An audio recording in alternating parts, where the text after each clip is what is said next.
Welcome to So Many Souls, the Magnitude of Dutch Slavery in the Hudson Valley. And this program was planned by the African American Archive of Columbia County, specifically by the Executive Director, Vicki Jimpson-Fludd, who's with us today. And the library is a collaborator with this program. I'm Brenda Schufel, the History Room Coordinator of the library. I'm also on the board, very proud to say, of the African American Archive. And I'll tell you first about some programming in the future for both of the organizations. As you can see on the wall, we have Hudson, A History of Whaling and Maritime Commerce. We rehung this exhibit because it was so popular. It's up through October 31st. And there's a couple of programs that we're doing in conjunction with that. Very popular, so email me immediately if you would like to be a part of the tour, is Tales from Hudson's Crypts, the tour by Kelly Drahushik, and there's going to be additional graves of mariners and their wives. So Kelly will take us through specifically the old part of the cemetery and then some of the newer part and discuss some of the famous people that are buried there and their history. So that's Sunday, October 19 at 12 p.m. It is free and it's first come, first serve, and there's always a long wait list, so just to let you know. If you know any educators or you are an educator yourself, on Wednesday, October 22nd at 4 p.m., in collaboration with the Greater Capital Region Teacher Center, and is the History of Whaling Teacher Workshop. And this will offer 3 credits of CTLE credit, which is continuing ed for public school teachers. So if you know anyone, Tom or anyone else that would like to be a part of this. And then Sunday, November 16 at 2 p.m., also here, Were Slaves Living in Your Cellar by architectural historian Walter Wheeler. And that's a program with the African American Archive of Columbia County also. And you all know, anybody who has a farmhouse thinks that slaves were living in their cellar, so you'll maybe find out a little more information. Before I introduce Lisa from the archive, I just want to say a couple words about this organization, which I became aware of about 5 years ago when they did a Zoom presentation, and was impressed from the beginning. These 2 ladies, and the gentleman is Pete here. That's me. Like, I know I don't look nervous, but and Pete, they are punching above their weight. This whole organization began with them and the work that they have done to bring in academic people, community-based people to the public's attention, to showcase local history, the inroads they've made of networks with many different organizations, and finding out what can we do, what's going to let people know about this, what's going to preserve the history. It's kind of like a dual, both engines running forward. And it's pretty amazing. So today we have a donation box right outside the door. If any of you would like to donate, all of the proceeds will go to this organization. They can take credit cards. And you have, for the people that are online today, you have donation. There's a donate button on our website. Donate button on the website for the African American Archive of Columbia County. So they're my role models in these troubled times. I think we all kind of feel like we may need to punch above our weight if we're not already. And to introduce Lisa Flood Smith is co-founder and deputy executive director of the African American Archive of Columbia County. She is a lay historian and researcher whose focus is on enslavement and freedom in Columbia County, New York, from the 17th to the 19th centuries.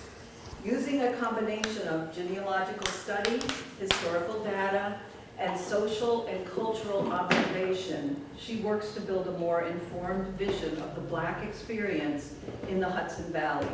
Lisa is herself a direct descendant of a long line of Kinderhook area residents, going as far back as her ancestors who were enslaved there in the 1700s. Passionate about that genealogy, She loves to help connect other descendants with their ancestry. She holds a BA in Communication and Media Studies from the New School for Social Research, is the owner of a furniture restoration business, and is currently writing a book on Black history in Columbia County.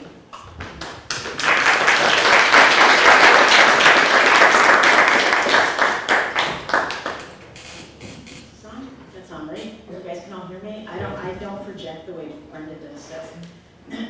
24 years a teacher.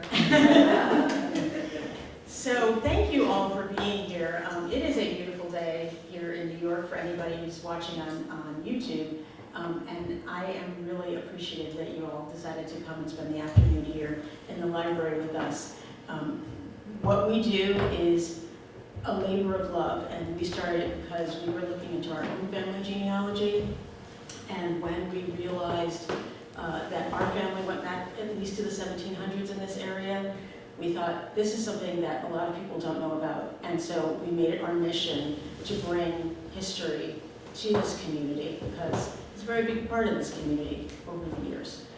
I want to actually thank Brenda because we can't do this, what we do, without our community partners. And Brenda has always supported us and lets us come here and use the library and helps me out with research and all kinds of things. We work with a lot of the county historians, so we're gathering information from different towns in the area. And so we really appreciate our community partners. It's very important. So we are here today to hear Michael Douma, Professor Michael Douma, talk about his book, The Slow Death of Slavery in Dutch New York. Okay. I am very excited for this because I bought this book like right after it came out, and if you look, like I have notes and like highlights and all kinds of things. I have been waiting to have this conversation for a long time. It's a really fascinating book, and if you haven't read it yet, I highly recommend that you do, because it's stuff that no one else has written about our area right here. So Michael Douma is an associate research professor at Georgetown University's McDonough School of Business, where he is director of the Institute for the Study of Markets and Ethics.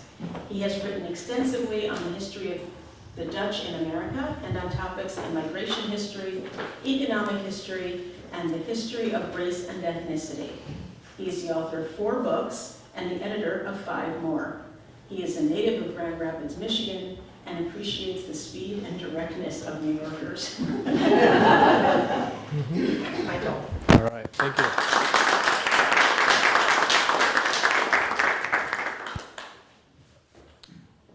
I might need somebody to put the password back in and pull that up as it's stalled. And is the microphone working well in the back? Okay, good. When I was talking with our audiovisual guy, I said I'm an old hand at this. My first presentation publicly ever, I was 19 years old, and I spoke at a historical society in Michigan. And they advertised it in the local newspaper with me and the correct title, and had a picture of a 60-year-old man in the newspaper. And so when I got there, I had to apologize for everybody that if they were expecting a seasoned historian, that I was just this young kid. And so, I don't know, I tried to, in addition to academic conferences and stuff, I try to do work that affects communities and love to give 5 or 10 times a year, it seems, I'm giving presentations in communities. And I just have to say, I don't think I'm 43 now, so 24 years of giving presentations, I've ever had such a welcome as I've had from Lisa and Vicki. Just fantastic supporters of my work, telling me, maybe that's how they get people. You're like, it's so great, come and talk, it's so great. But that's a great strategy. I mean, make people feel welcome and valued. And they'll, yeah, well, to all get us together. Okay. All right, so my background is I'm from Michigan. I'm a descendant of the Dutch in Michigan. I studied in the Netherlands. I learned the Dutch language. I ended up getting a PhD and becoming a historian. And I did some slave race and ethnicity stuff earlier in the 2010s. And I started to get interested in this topic of slaves in Dutch New York when I started doing Dutch New York research in 2011, 2012 or so. And when I first started, I started to look at the other stuff that was published. Now, this is actually what your professors tell you to do. Read the historiography, see what else everyone else has done, and then see how you can contribute further. I actually oftentimes do the opposite approach, maybe to my own detriment. I go headlong into the research, spend a bunch of time researching stuff, and then I come back and I read the published stuff and I go, oh my God, that's not what I'm seeing, right? And I think sometimes that's the way to do it rather than understanding what is out there first, because you're going to be biased by what is out there. You're going to look for certain types of things. And my view is, as historians, we should all essentially be writing what's called revisionist history. This doesn't mean politically slanted one way or another. It means that you should always be seeking new information to tell the story in a new way. If you're not revising history, you're just telling the same story that somebody already knows. You're actually not being a historian if you're not revising the past. You're being a chronicler or a repeater, okay? So in my story, my revisionist book that I've written, these are some of the main questions that I've asked, and these are all of the ones that I have major revisionist points on, all right? So was slavery in the North urban or rural? Traditionally, the view is slavery in the North is urban. They look at New York City, they look at Boston, they look at Philadelphia, they say, this is why it's different than Southern slavery. It's not correct. There's more slaves in rural areas in the North than there are in cities. There always were. And so we have to look at different things to find the differences between slavery North and South. Was slavery in New York Dutch or English? If you read the traditional accounts, you often hear of New Netherland spoken about. They say there was slavery in New Netherland. New Netherland fell in 1664 to the English. And then we have the English period. So oftentimes New York history is divided into that Dutch period and the English period. But what they forget is Dutch was spoken in this state for 200 years, and that they continued to have slaves in the English period. And in fact, what I'll show you later is that the numbers of Dutch-speaking slaves is much greater in the 1700s than it was in the 1600s. In fact, it probably peaks around 1800 or 1810. It's kind of counterintuitive, but I'll show you some evidence for this. There's a big discussion in the slavery literature. And so we're talking now economic history dating to the 1960s and 70s. Primarily the works some of you might remember, Fogel and Ingerman, Time on the Cross, 1974. This is a big book that introduces statistical and economic study of slavery. And one of the main questions they always asked was slavery profitable? And they compared it to free labor. That literature is huge. There's articles and books like crazy on it, but it's almost entirely focused on the South. And there's good reason for that. In fact, so my book is actually the first economic study of slavery in the North. They simply don't exist. I mean, that's surprising, but it's true. And so I actually kind of avoid the profitable, unprofitable question to some extent, because I think it's been overemphasized. But my argument is that it's probably more profitable in New York than previous historians have recognized. So oftentimes historians in New York's past, they would say slavery here was more like decoration. It was house slaves. It was a symbol of your richness. They weren't really making money in slavery in New York because there wasn't cotton and tobacco. That's false. They're making money here on slavery. It's pretty obvious. Otherwise, they wouldn't have so many. Another revisionist point, historians didn't really look at this, but they often thought that the continued importation of slaves from the Caribbean or Africa was responsible for the growth in New York. That's not really true.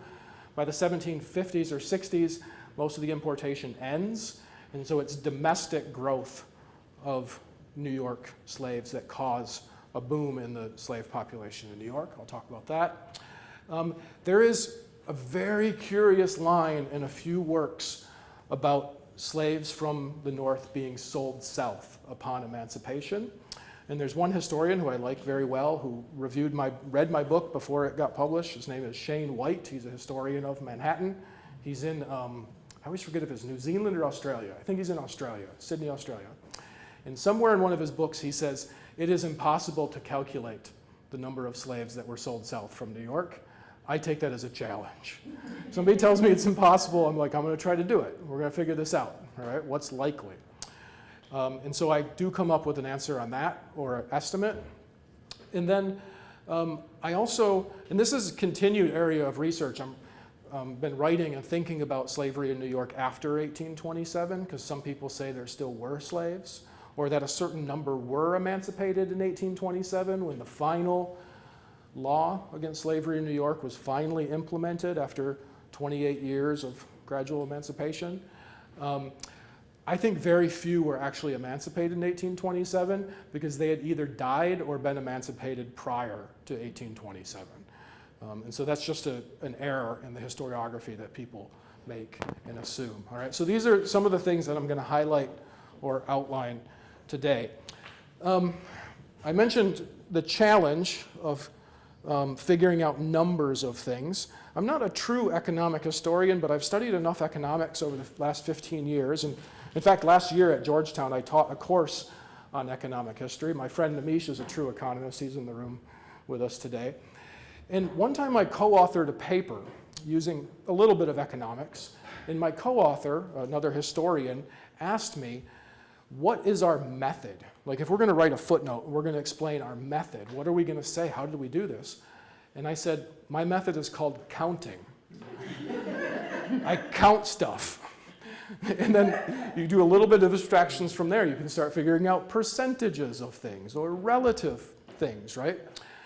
Only later in my research did I need the help of an actual economist to do some mathematic calculations that I was incapable of doing. So actually chapter 3 of this book is co-authored with an economist that knew how to do regressions, more complicated mathematical formula.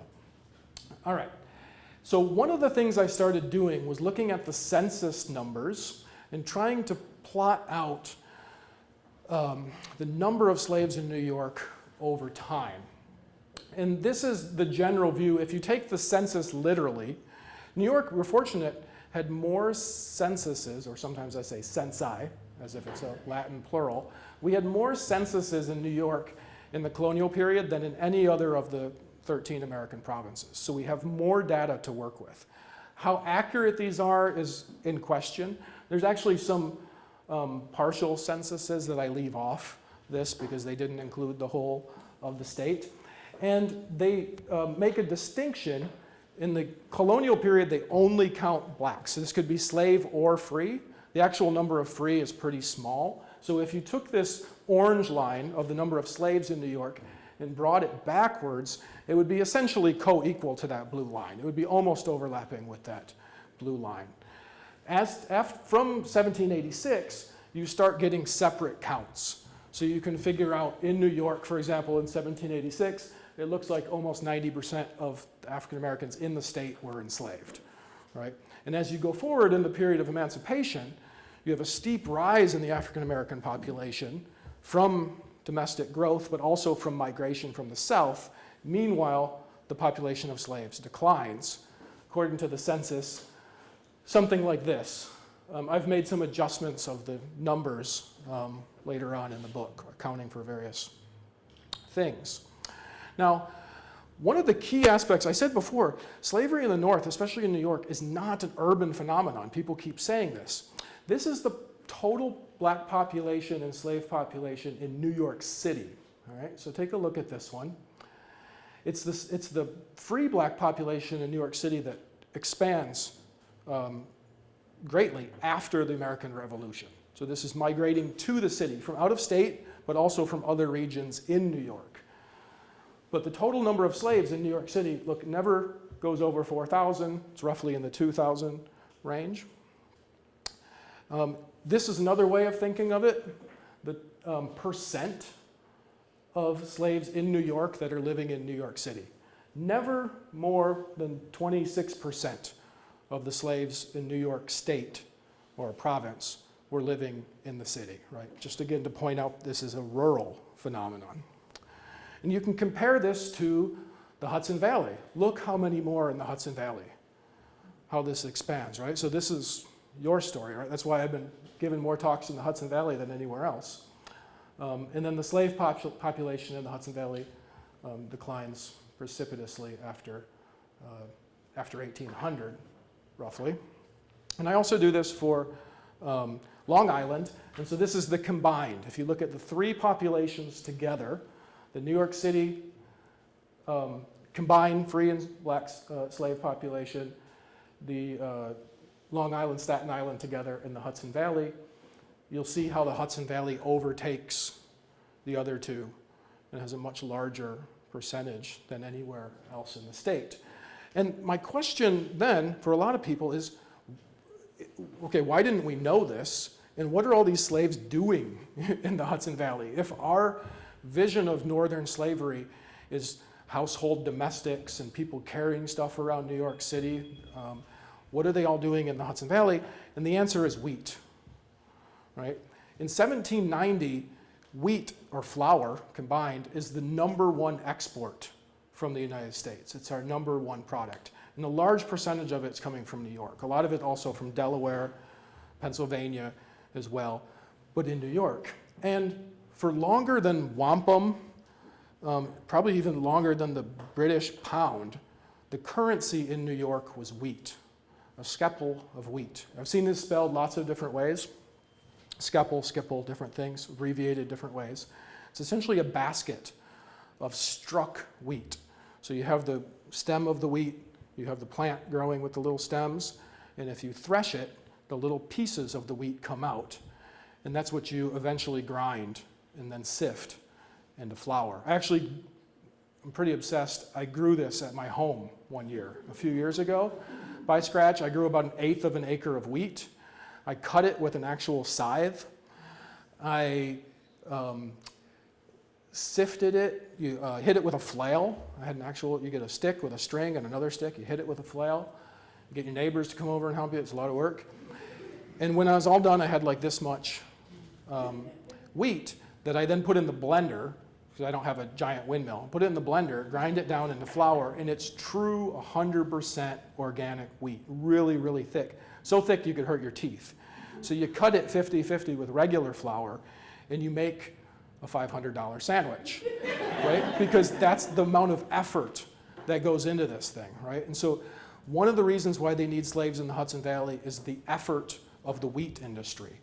And it's wheat, I know this now, only has a 3-week period where you harvest it. Usually in New York, it's like late July.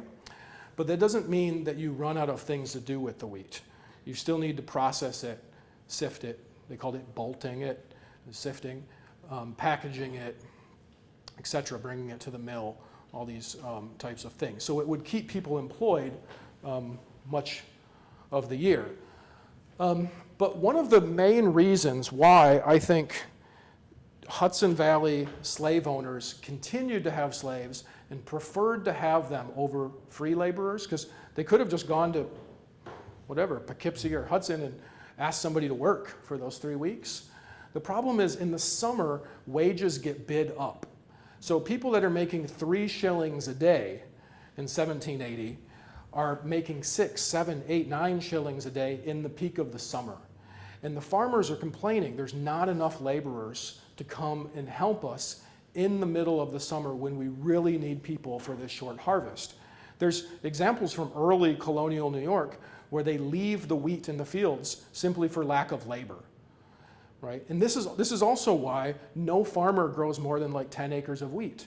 You simply cannot handle harvesting 20 acres of wheat if it's just you and your family. You can't get it all done. And having slaves then meant that you had a source of labor that was always there for you every year. You could plant 10 acres and you knew that you could harvest it. You could predict that. Those working in the field in New York, there's all signs that it's a combined workforce. So it's free and enslaved people working together to cut that wheat in various ways.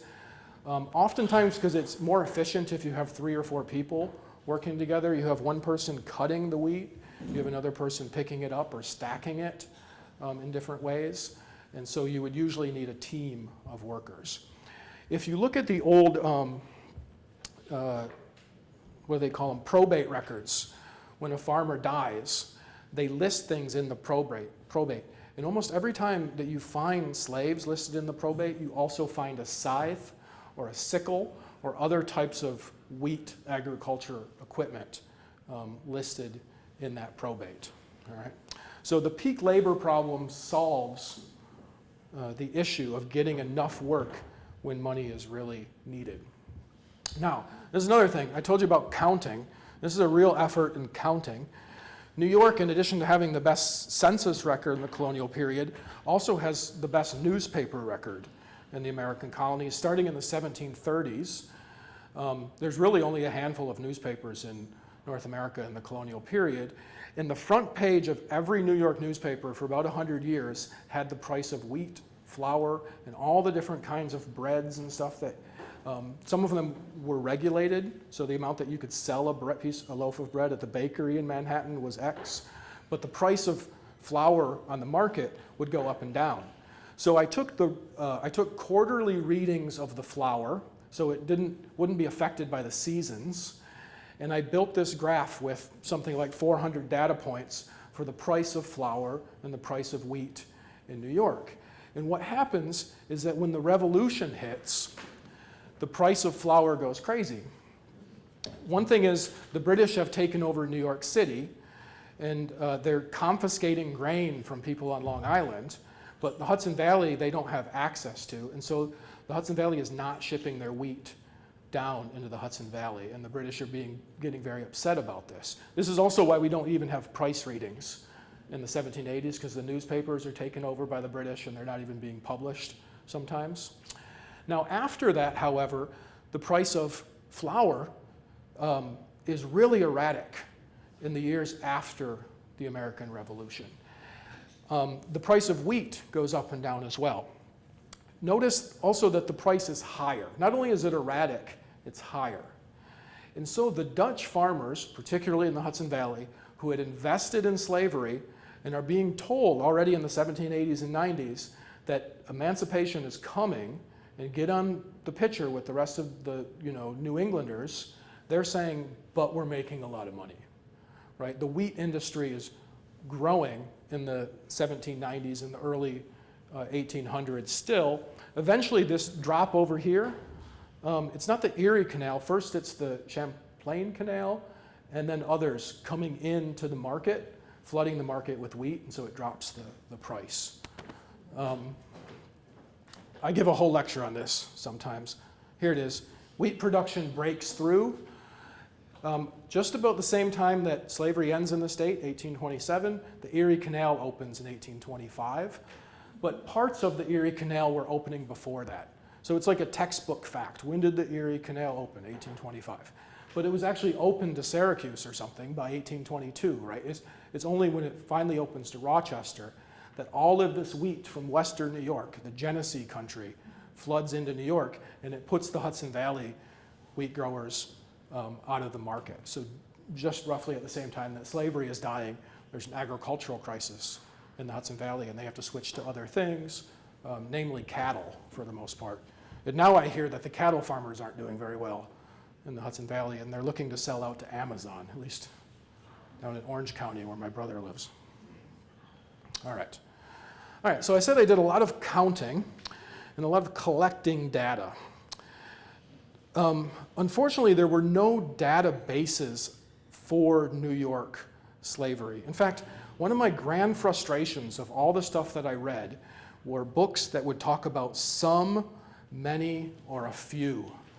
And these drive me nuts. What do you mean, 3, 5, 100, 1,000? Right? I have no idea.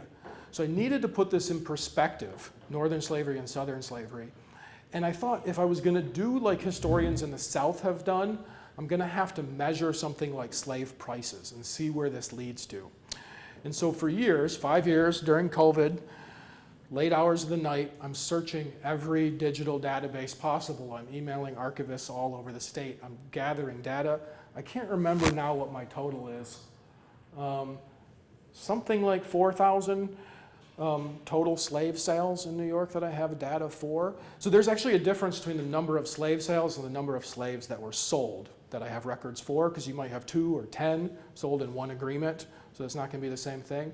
something like 2,000 or 3,000 sales, 3,000 or 4,000 total slaves that I have information for. And I published that along with another article with this Journal of Slavery and Data Preservation. It's out of Maryland, University of Maryland. They're doing a great job. Instead of your traditional history article that just 20 pages of text, they publish data sets, stuff that in previous generations was thrown away. They're like, as soon as somebody publishes it, where does the data set go? Where does the archive of this information? And they realized that gap in the field and created this website 10 years ago to collect that stuff. And so I've been able to crunch the numbers and do a bunch of interesting things with slave sales and prices. The one caveat I should mention, I mean, some people are uncomfortable with these types of topics. Obviously, I do not think people should be valued in monetary terms. What I'm saying is that people in the past valued others in monetary terms. And to better understand history, we cannot avoid any sources that were given, right? And so what do all these prices and things tell us?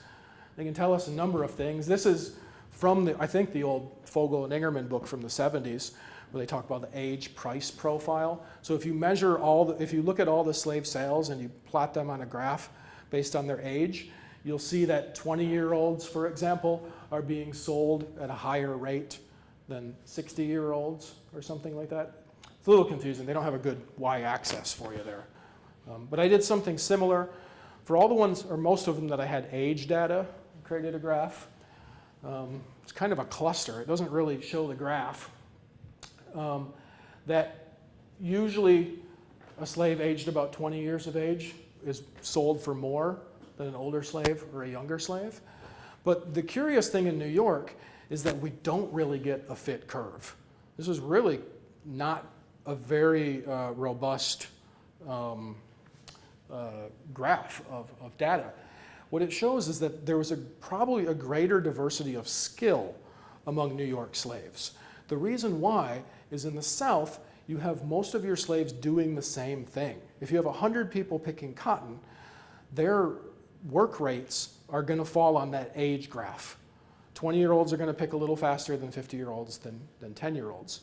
In New York, people are doing different things. Some of them up here are slaves that are working as mechanics.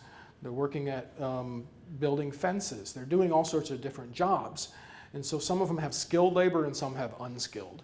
And this means that just as far as productive capacity in New York, the slaves are much more diverse of kinds and styles, right? So these are just little things that some of the data can show you. Another set of data that I collected is runaway slave documents. Some people had done this in the past, but nobody had focused on ones that spoke Dutch. And so again, late nights searching every possible database in the world, I now have, I think, 491 runaway slave advertisements from newspapers in which the person who ran away spoke Dutch to some level. So I've been able to put these on a map. I've been able to measure, in some estimate, their Dutch ability, whether they were native speakers or learned speakers, etc.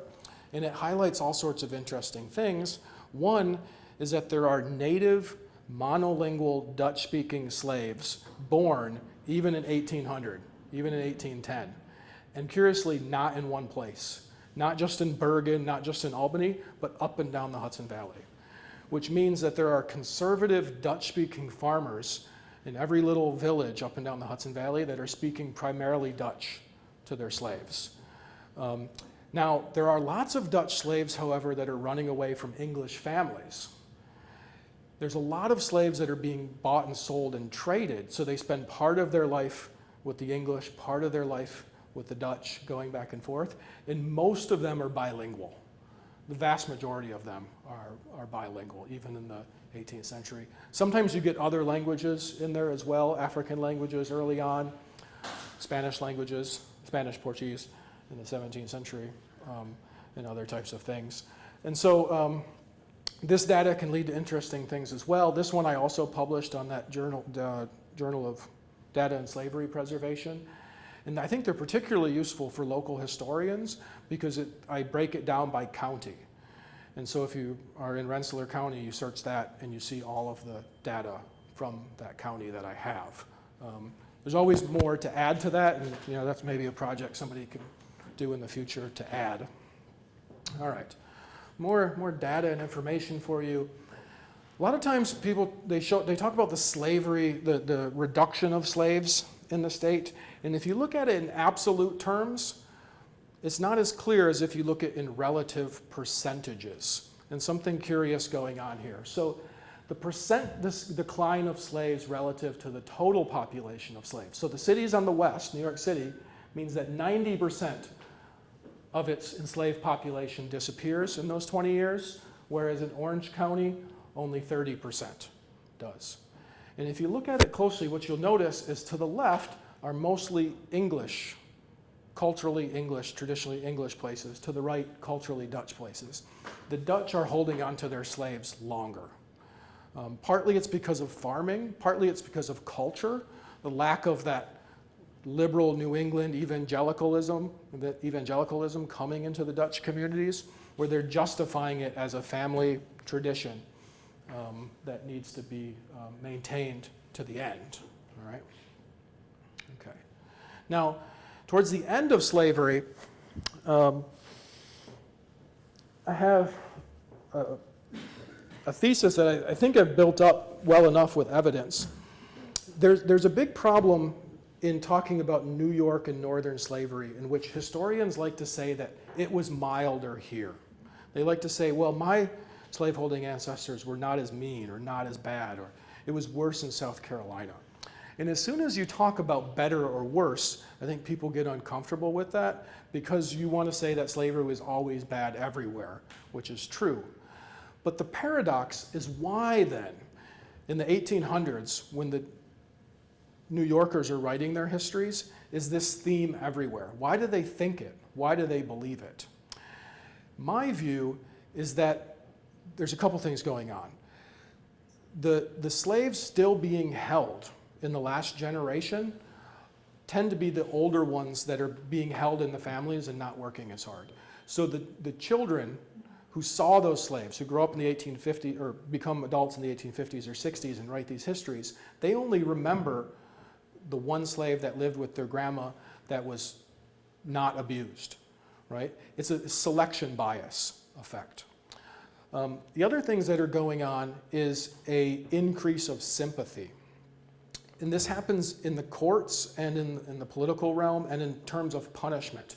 If you look in early 18th century sources, you see stuff like this. His punishment shall be dead, dead, dead, and be cut off with a knife, and his throat, doesn't say slit, and afterwards be hanged in a chain for examples to others to be seen.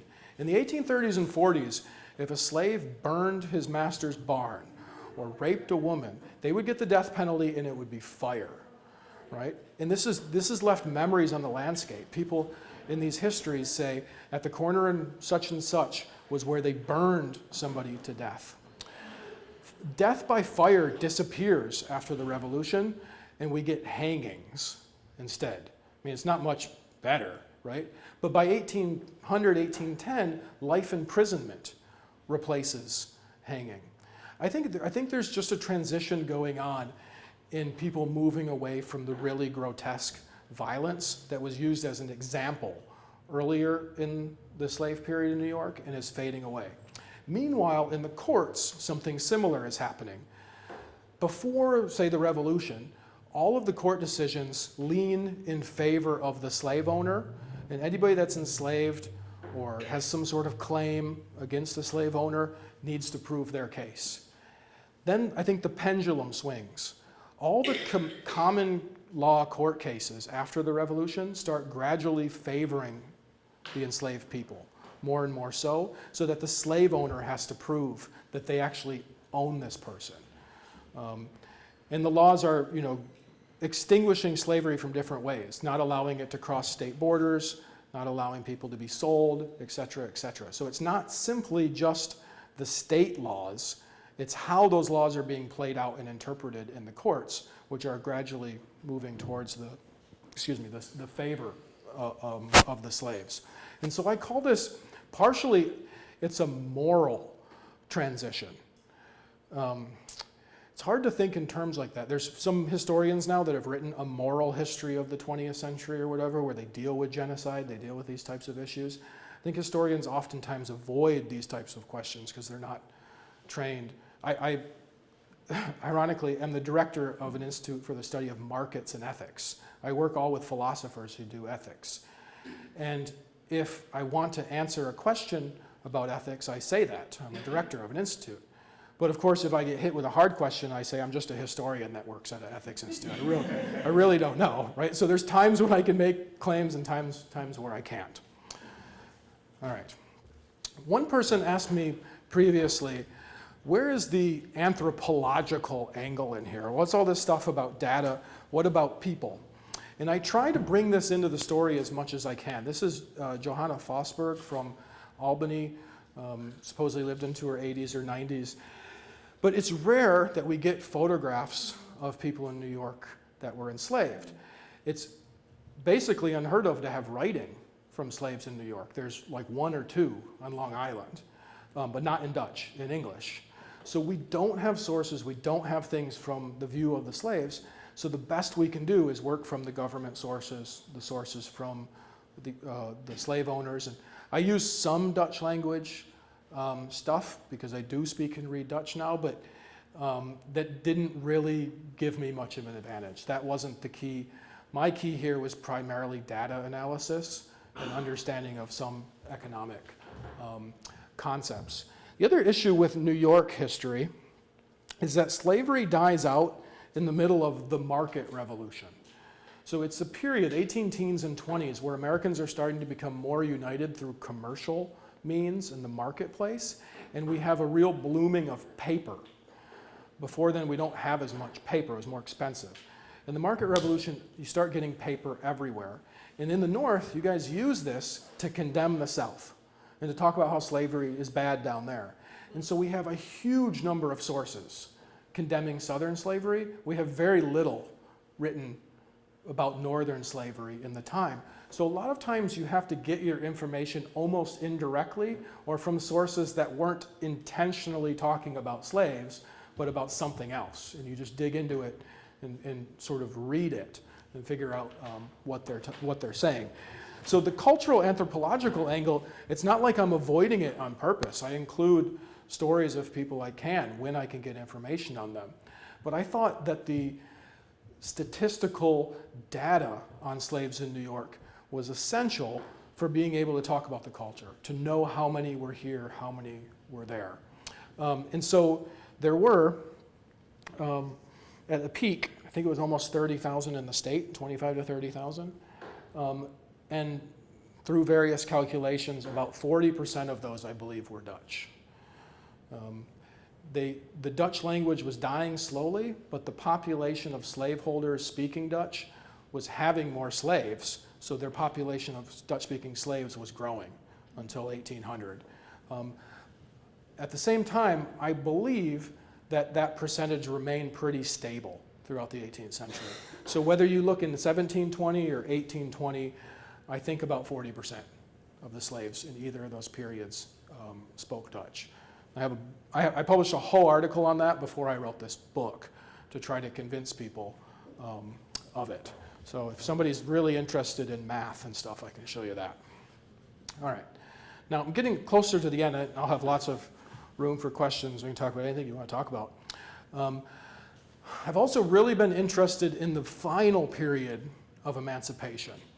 And I spent a lot of time trying to get access to the actual original versions of the census rather than just relying on the reports because they're obviously incorrect for numbers of reasons. And one thing that I discovered is a lot of errors, especially in the 1830 census. So 1830, New York claims to have 75 slaves still. And I'm like, really? I thought slavery ended in 1827 here. How can there still be 75? And some historians say, well, these must be Southerners with their slaves that have come up during the summer and they just got captured in the census. No, this isn't true. You look at them, that's not what's happening. What's happening is at least almost like half of them are falsely put in the wrong category, I believe, because they're almost all female who were probably freed blacks that they put in the wrong category. There's this bias where they shifted the information from one page to the next and it ended up in the wrong category. And I can fairly, with some good evidence, show that for about 30 or 40 of them. There's also what I call ghost tallies. This is when it's scanned, you can see the tally coming through from the back page, and so it's got a different angle to it. When you're going around taking the census door to door in that period, first of all, they were pretty careless, but they also were writing in pen, and then they'd close the book, and then they'd walk to the next house. At the bottom, if you have, that looks like 2, right? But if you go to the bottom and it says 0, that wasn't actually a tally. You have to look at the tallies at the bottom. Sometimes they're making these mistakes. And I have examples of historians, even in New York history, that have clearly gotten this wrong, that estimated the wrong things. And so a lot of what we think we know about census data is subject to these types of errors. In particularly in the 18 teens and 20s.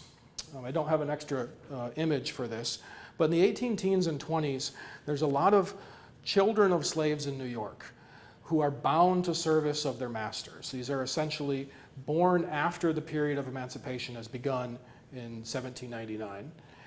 And they have to stay with their masters, their slave owners, until they're 28 if male or 25 if female.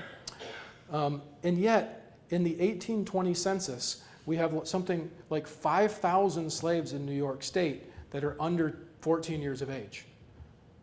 It's impossible. If they're under 14 years of age, they were born after 1806 and they were not slaves. So the state census was counting the children of slaves as slaves. And if you remove them from that enslaved population, you see that the number of slaves in the state actually declined a lot faster in the period of emancipation than you would have thought. Now, this isn't a story of slavery was better, because a lot of times things are better and worse than you expect at the same time. Slavery in the state probably declined faster than people think, but the children of the slaves were held in bondage longer than people think. Some of them until the 1840s, and some of them actually not so much being bought and sold, but traded, because there's no value added to it. But as late as, I have examples from the 1840s, technically it's possible as late as 1848 for a child in New York to still be under bondage of the parents of, or the slave owners of his or her parents. And so the story, when you start looking at it at a granular level, becomes more complicated in all those types of directions. All right, well, that's a summary of some things. I got plenty of other things to answer and talk about. What other questions you guys want, wherever we want to go with this, I'll be happy to go in that direction. Thank you.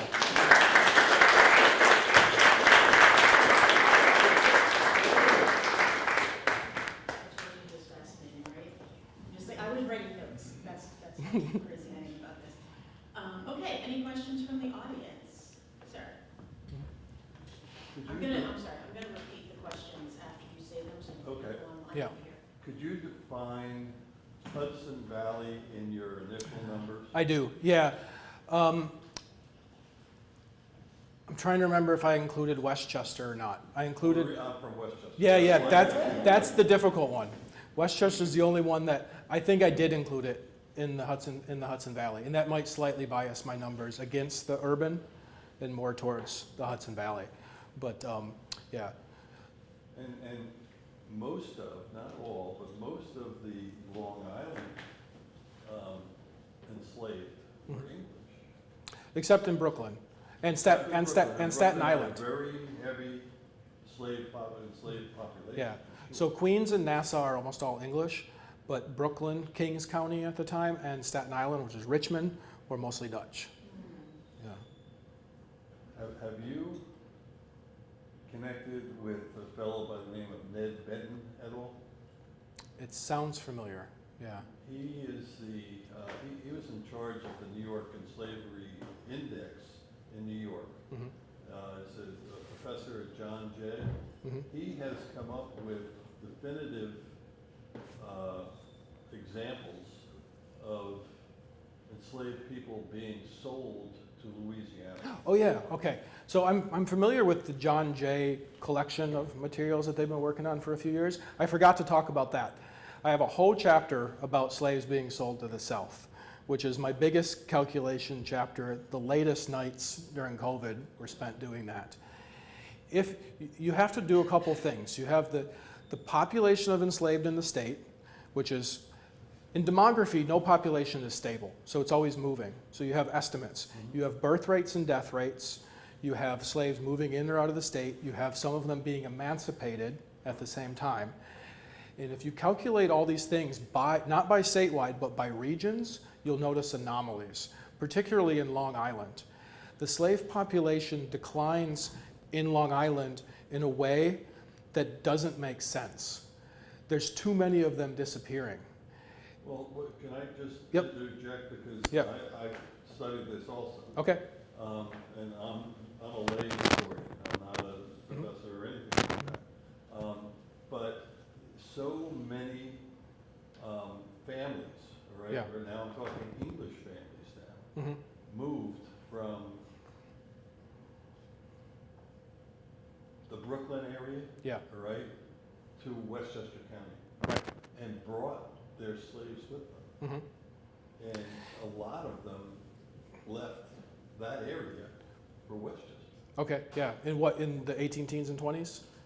Oh, no. Or different eras. Talking So you- earlier than that. you ha- yeah, you Before have- the you- Revolutionary. Right, so you have the Loyalists leaving Westchester, and the population of slaves goes down from like 3,000 to 1,200 or Right, something during the right. Revolution. That's one thing, but that's before the period of emancipation. I think everything you say is correct. I agree with it. What's going on, I think, is that in Long Island, they are selling slaves to the South more so than they are from any other region in New York, and that's what it appears statistically.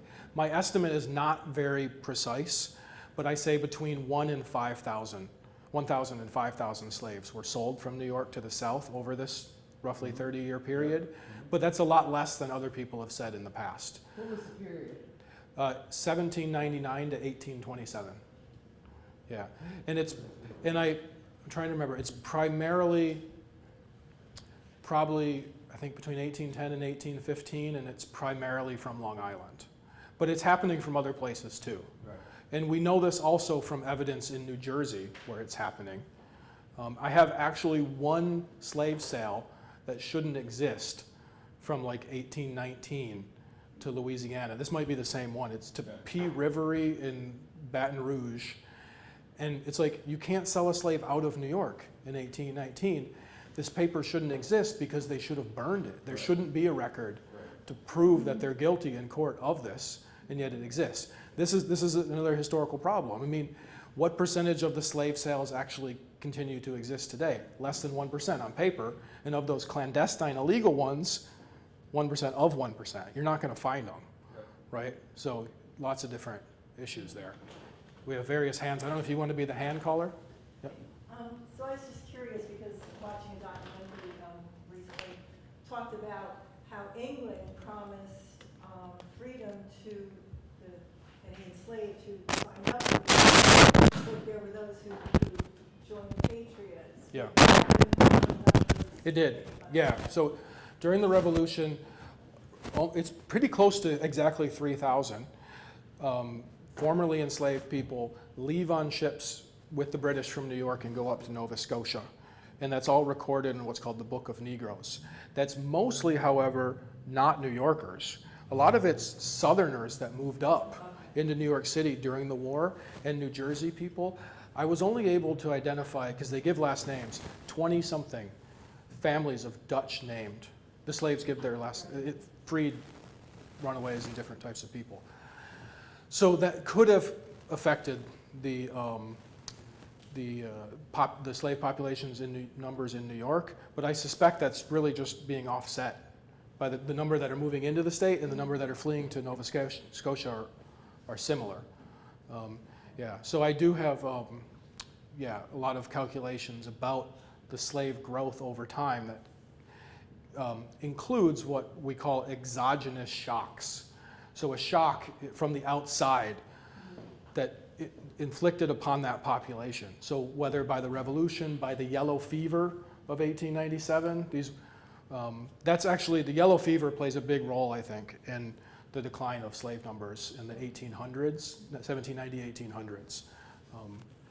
It wipes out like 15–20% of New York City, you know, so, and it especially hits the African Americans hard, yeah. Thank you. I'm curious about your statements that the slave owners in the North were as horrible to their slaves, Mhm. and I'm wondering about that because I've studied about Southern slavery. Yeah. And goodness knows, everything, raping and horrible Mhm. things. No, my position is actually, Separating families. yeah, It's very common. right. Do things like that happen? There are slave sales of children in the state independently. There are some that try to keep families together, however. It's hard to make blanket statements, but I actually take maybe an in-between or nuanced position about whether Northern slavery was better or the same as Southern slavery. What I'm saying is that for most of the 18th century, it was as bad. But in the last generations, it was more of a paternalism of you couldn't emancipate a slave who was over 45 years of age. The state of New York didn't want poor people walking around causing trouble. They needed to be taken care of, right? So the state has paternalistic incentives. And the last few generations are probably not profitable, the last 20 years. They're not getting labor out of these slaves that really makes much of a difference. And after the American Revolution, the slaves in New York have more power. It's hard to imagine that somebody that's enslaved has power, but they can shirk from labor, they can run away, they can appeal to the courts, they can do other things. And so the slave owners after 1785, especially after 1799, cannot be as mean as they were in the past. So I think it's a gradual decline of violence So in as New that- York. As that happens, it gets worse in the South. I don't know. I think Yeah, I mean, I think in general in world history, the further back you go, the more violent it was. Even in the 19th century in the South was probably better than the 18th century, but I don't know. I can't make these statements. But just looking at the types of punishments in the language, the inhumanity inflicted upon people in earlier periods, you don't see that as much in later periods. Yeah. So, yeah.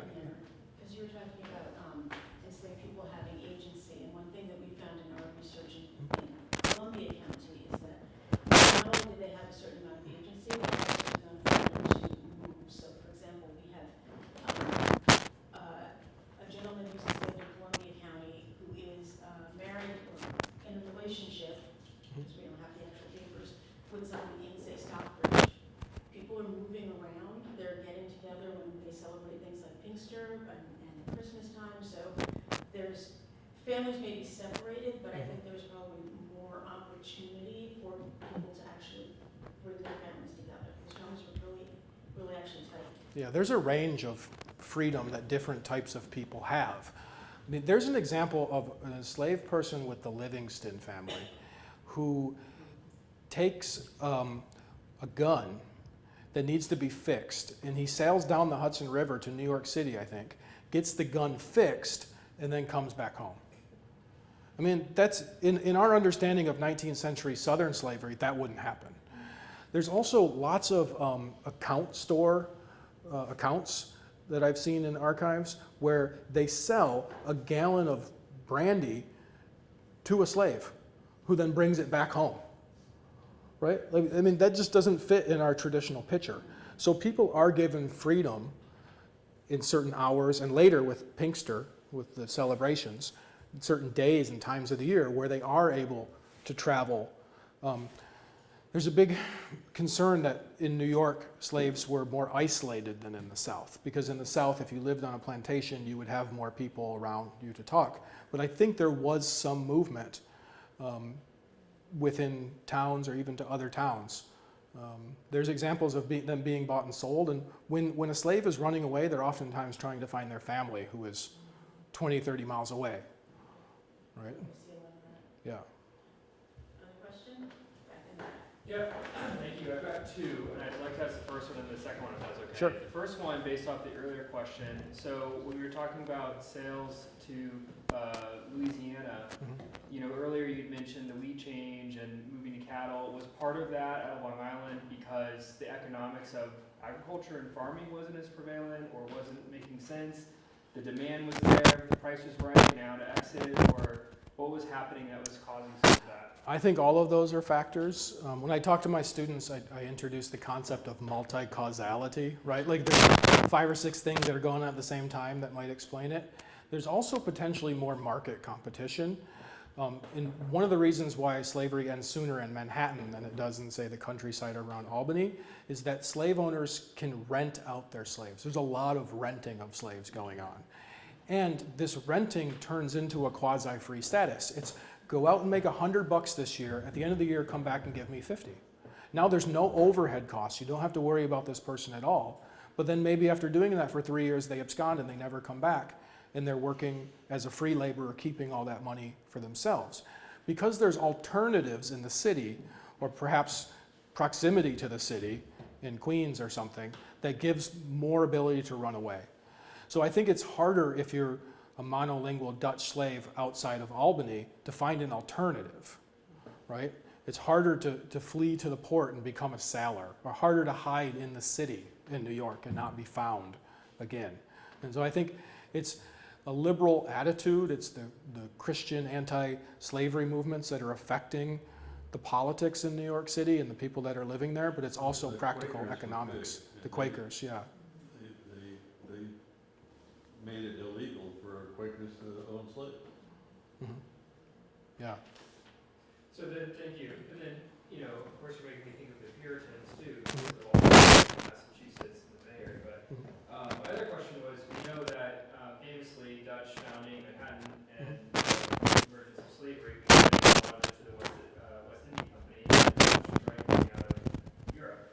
So, you know, I saw, you know, Schuyler, Rensselaer, Livingston. These are famous names of, you know, settlers. But in the overtake of the English and, you know, who was owning and driving the trade in the market, if you will, and then how was that getting all the way up to Hudson Valley? I'm even curious, just Yeah. was landowners coming down to Manhattan to make their order? Was there a post in Albany? And like, what was the path? Okay, good point. First of all, in New Netherland, there's really not that many enslaved people. There's about 300 and something, and then in 1664, you get another 300 that show up. So we're only talking hundreds, like 600. Whereas in these later periods, we're talking a couple 10,000s, right? 20,000 or more. Slaves are being imported in the 1890s from Madagascar and from parts of Africa, from the Caribbean. In the 1715 era, 1715 to 20, there's a lot of slaves imported, again from the Caribbean and West Africa. And then in the 1750s, you get a lot of importation, once again. My impression is that these are mostly landing either in Manhattan or on Long Island. Sometimes to skirt taxes, they would land in New Jersey and then clandestinely be brought up in New York. But I think that might be exaggerated, how much that happens. And then they're being sold in Manhattan up to like Kingston, and then from there up in the valley. But after, say, 1755, I think it's mostly domestic births, and a lot of the importation fades away. Yeah. So a comment you just made had me come up with another question. And I know you can't make broad statements necessarily, but so the notion that a person would be given the responsibility to go down to New York City and come back, and to think, well, why wouldn't they have just disappeared? Right. Isn't there a level of the mindset of, for some, this is my fate. I'm a prisoner. They may not have that sense of ability that, yes, I can do this freely. That's what I'm saying is, what are we saying when we say freedom? Right. Where are you gonna go? I mean, there are examples of freed slaves becoming sailors. They go to Rhode Island, Massachusetts. They get on a ship. They sail around. It's probably a few from New England that even eventually got back home somewhere, to Africa. But it's not easy. I mean, the chances of that working out for you are pretty small. Yeah, I mean, and there are rebellions from time to time, things like that. But yeah, life goes on. You grow up speaking Dutch. You're from the Hudson Valley. All your family is from there. Where are you going to go? Yeah. Yeah, it's just maybe semantics, but the notion of when we say freedom, what do we really say? Right. Yeah.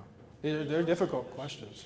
Right, there was also negotiation with the Dutch slave owners that, like, you could negotiate with them on, you're gonna have this freedom and you're gonna give me this in return. We see that a lot too in this area. Yeah. Other hands. I have been reading the story of Peter Wheeler, who was born in New Jersey, enslaved in the Finger Lakes area, ran away and ended up in Columbia Oh, yeah. County in Spencertown, actually, where Mhm. is close to where I live. Are you familiar with that?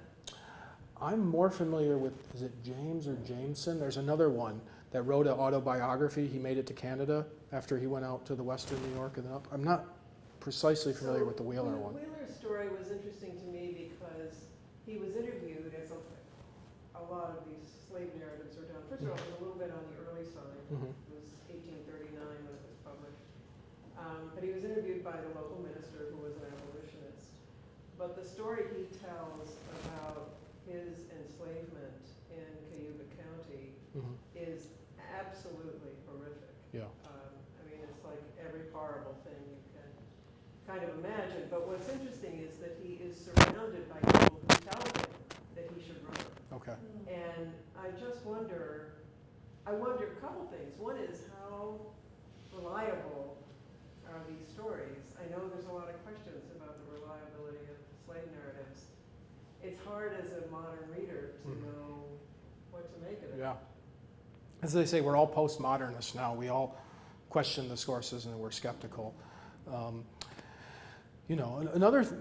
This is connected to what you said. Another argument that I make in the book is that slavery was expanding west in New York in the 1800s, 18 teens, and they were moving onto these new farming regions on the frontier, and so that's, again, they were taking them away from their families and what they knew. But the population, some of it's Southerners, they're Virginians who take their slaves and they move up. Nathaniel Rochester of Rochester, New York, and associated families move into that region with Southern slaves. And there are a few New York Dutch slaves in the Hudson Valley that move to those western counties as well, and that population in western New York is expanding, even in 1800, 1810. A number of them are fleeing to Canada. A number of them also are working essentially like contract agreements, like for certain numbers of years. There are slaves that buy their own freedom in New York as well.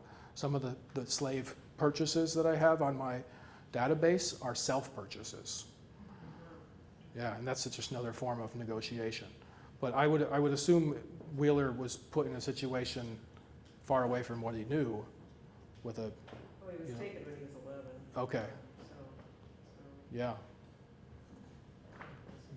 So, I'm just curious, how did the grain that started to become imported from western regions, how did they overcome the 10-acre limit? So how do they produce in mass to take over a market, to flood a market? Oh, What technology, did they use different technology? Were they using labor? oh, okay. So you're saying, like when I said before that a farmer usually tries to grow 10 acres and is limited by how much they can do? Yeah. Exactly. So one thing that happens when you move west in New York to these virgin soils is that the grain yields are extremely high. In fact, they say in the first year when you plant, the grain grows so high that it falls over, that it's not even useful. And so instead of getting like 20 bushels per acre, you're getting like 40 bushels So per you're getting acre in the better yield. Genesee wheat region. This is why all the early roller mills, like the giant superfine processors of flour, are Rochester, New York, in that region, and that overtakes the Hudson Valley. Yeah, but it's in a transition where they're still using a scythe. You know, they don't have the McCormick Reaper yet, right? That comes 40, something, you know? There's a question on that side. Yeah. I just wanted to kind of reiterate or kind of build on a little bit, just about like the sort of phase out of slavery and like why people would stick around or why people would make certain decisions. I'm not a historian, and the little bit that I've read about the Hudson Valley, I was completely mind-boggled by all of the different individual circumstances of this person was in this situation with this family, but then they were given over to this other family 30 miles away, but then they went back. And then when this person died, then it put like this responsibility on them. But then it was like, but then also their daughter was over at this other place under like a different set of circumstances. And then, so it ends up being like not just that you're potentially, you know, presumably like generally wanting to get out and like, you know, but like, that you're connected to a larger set of circumstances and trying to buy somebody else out who's just not even on your same time frame. I just found that like really fascinating. Like, I'm with you that history is chaos, and it's more chaotic than any stories we tell. Think of your own life trying to explain. You create a summary of the narrative to your kids, and you're like, I lived here, and then I lived there, and now I'm here, right? And it's very simplified compared to all the stuff that you know that you did. And social scientists, like economists, picking on Namish now again, they like generalizations. They like to show us a picture, and that's the foundation that we can stand on to then understand the individual stories better. But if you just have only narrative of individual stories, I think you never see some of those bigger picture phenomenon of what's going on, right? And so sometimes you don't want to crush the individual stories, and you can't just use anecdotes to prove your point, right? But the stories do help highlight some of the themes that you find in the data or in other things. So that's a hard balance as a historian. Yeah, I guess I'm not suggesting that there's a competition. Like I think that like multimodal like ways of thinking about things are good because they like they like balance, or not balance each other out, but they like contribute different ways. I think like if you're looking at a blob and it just looks like an amoeba and you're like, why isn't this amoeba moving very fast? It's like, oh, because like the dynamics of like inside. I'm not saying that I know anything about amoeba, but I'm just saying like, I don't. There's a blob, just looking at the blob as a whole, like you're not understanding that like this person was making a certain decision to the extent that they had agency to do that because they were actually like sacrificing themselves. They were like waiting, they were amassing resources, waiting, keeping still themselves to get somebody else moved and then move themselves or something like that. And it's like you don't see it unless you have both of the things together. Right, exactly. In the way back. I was curious if there was like any effort at this time from historians, even though like obviously social psychology was not like a developed field at all, to like collect public opinions like among these census reports, especially like pertaining towards attitudes of like enslaved peoples in New York City, considering that was, So public opinion polling is really something of the progressive era. It doesn't come around until like the 19-teens and 20s. There's, like I said, no writing, almost no recording of the slaves or what people thought about it. I mean, there's some statements from like the New York Senate and representatives where they're like debating some of this stuff, but it's hard to get personal opinions about these topics. Yeah, unfortunately. There are, one of the things that I do is look at other sources, like people who were from England and traveling around Europe, or traveling around America and wrote a journal, and those journals were published. So you get to read a little bit about what they thought, or you can actually sort of glean a lot from James Fenimore Cooper, Washington Irving, people who wrote about this area, and there's like little tidbits here and there. Yeah, there's really curious things that you can pick up if you read the sources very closely. There's an itinerant pastor, I'm trying to remember his name, and he goes through New York at some point, and he stops at like the Van Rensselaer's house and has a sermon and like with the enslaved people, and he chooses some scriptures. And he writes afterwards that the slaves were very surprised about the scriptures that he chose. And then you really start thinking about that and digging it. What does he mean by they were surprised? Do they usually read other ones? Do they not know these? You know, what is it, right? Do they always go to church or don't they? And then he uses the word boss, in parentheses. And I think it's one of the earliest examples of the word boss coming from Dutch into English, because that was a loan word from the Dutch. So these little things that just pop up when you read a lot of those journals. Yeah. Yeah. Well, also in terms of what you're saying, I know there's, different sources in our real local area, like the Underground Railroad Education Center, which has found a lot of notices of abolition meetings, even after the punishment that could be if you were trying to free slaves. And they were out in the open, publishing newspapers saying, come to this meeting so we can protect our brothers and sisters. So there seemed to be a strong movement that came out pretty quickly. Maybe the conditions were right. A couple things about this. First of all, all right, so here's an example from the Netherlands. If you talk to people in the Netherlands, all of their grandfathers were members of the resistance during World War II. They were all in the bloody resistance. After the Civil War, everybody was an abolitionist. Abolitionism was radical in the 1830s. Before 1830, nobody was an abolitionist, right? And so New Yorkers by 1840 are condemning the South in paper all the time and saying, we don't have slaves. They've forgotten because slavery disappeared before they were born, for the most part. And so, yeah, attitudes change very quickly, Yeah. In the research for your book, were you able to parse out anything meaningful about the different ethnic groups in the Hudson Valley? I'm thinking like the French Huguenots and the Palatine Germans, and even the original Robert Livingstons from Scotland. Did you run into anything meaningfully different about those ethnic groups? When you said French Huguenots, I was going to say no, but I'm glad you continued to the Palatine, because I haven't, but I'm currently co-supervisor on a PhD dissertation written by Travis Bowman, who works for the New York State Department, and he's writing about the Palatines having slaves in northern New York, and his main advisor at the University of Leiden is in the Netherlands, but I'm like the secondary advisor for him right now. So he's working on that and going to have something to say. That's well, it came to my mind that the one graph you showed had Schoharie County, yeah. And virtually every white person in Schoharie County in the 1800s was just about, something like 80-90%. Right. Yep.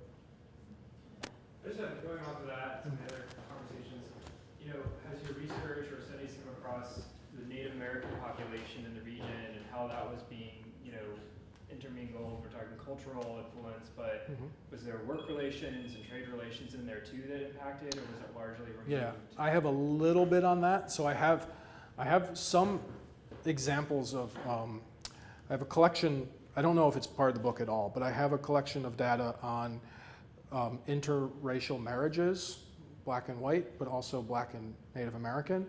And there's a guy, I think at Brown, Linford Fisher, at Brown University, who's been working on the Native American angle in that period. So I don't have a whole lot to say about it. There were Native Americans that were enslaved in New York. The Sylvester Manor is one place on the end of New York Island where they were. My impression, and I don't really know this very well, but that when Native American Native American tribes around here were subjugated in certain wars in the 17th century, the survivors were sent to the Caribbean and enslaved there, and not remaining in New York, because that's what they did up at, like with King Philip's War in Massachusetts. So expulsion rather than enslavement. But there are, especially early on, and this is why some of the language of the really early censuses is difficult, because it'll say like enslaved blacks, and does that include the enslaved Indian population or whatever? They have different terms for things, and there's always a few enslaved Native Americans in that mix. Yeah. Yeah.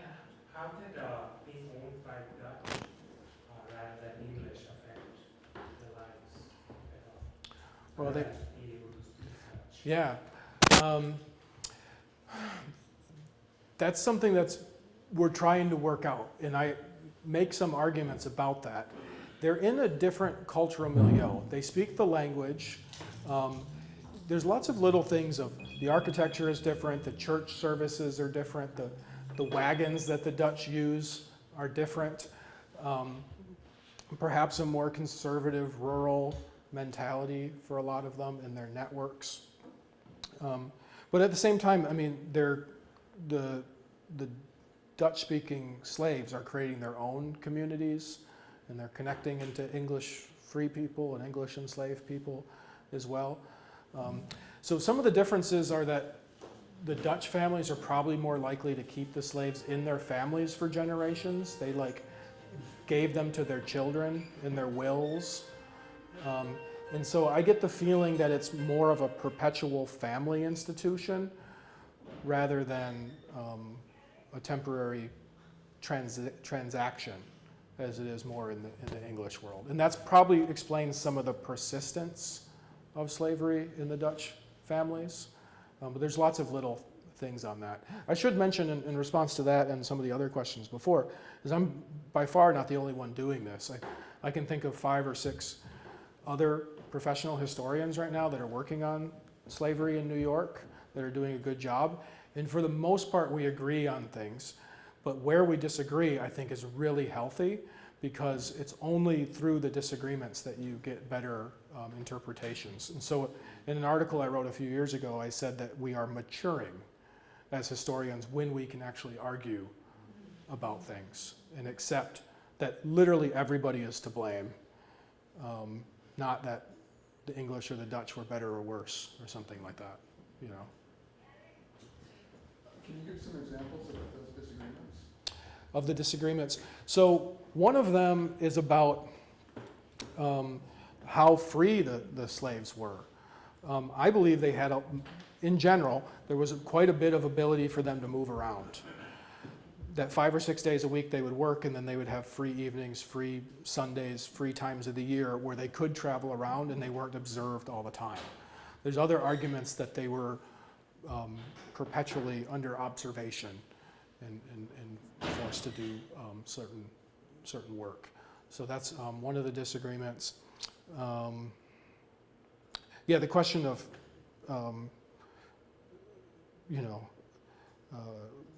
the badness of slavery, the mildness of it. I think that I have a position that doesn't fit either camps. The mild view came and went. Now everybody is emphasizing that northern slavery was really bad, but I'm saying it's actually a combination of the two. It's something different, so we're arguing about that to some extent. Yeah. Could you comment on the fact that there are so many Black families in Columbia County who still bear Dutch last names? And is that different than in other counties? I really don't know a good answer on that. I mean, they sometimes chose their own names after. No, I meant in terms of them staying in the county, not moving elsewhere. Yeah. I really don't know. You know more than me about that. I don't know who they are or where they are. I've talked to some people. I mean, there's a lot of internal migration as emancipation is happening, primarily from the counties to New York City. And by like 1900, it's generally assumed, I think, in a lot of these texts that the African American population in the Hudson Valley is going to die out. That's the assumption. Like the numbers decline, whereas New York City is booming, and then it eventually revives in the 20th century. But that has a lot to do with jobs, too. Yeah. Mm-hmm. Okay, 1 or 2 more, sir. Just curious in terms of the freedom and ability to move around as opposed to shackles. So were there different periods and different geographies where shackles were employed more? I don't know of any shackles in the North except out of punishment or something. I mean, there's no gang labor in the North. And part of this, again, is explained by economics. If you have, in the South, 100 slaves in a field, you can afford to have a supervisor. In the North, they're not having supervisors. They either going to the field to work with them or simply sending them out and say, come back after 6 hours, right? That's my impression, yeah. One more? Okay. Thank you. Thank you, I appreciate it. Thank you.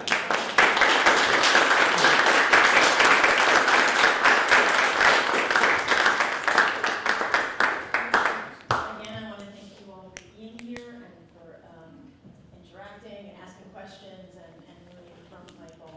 I also want to thank Vicki, who also happens to be my mom, for putting this together.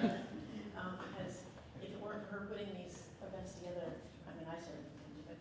So thank you for that. Thank you again to Brenda.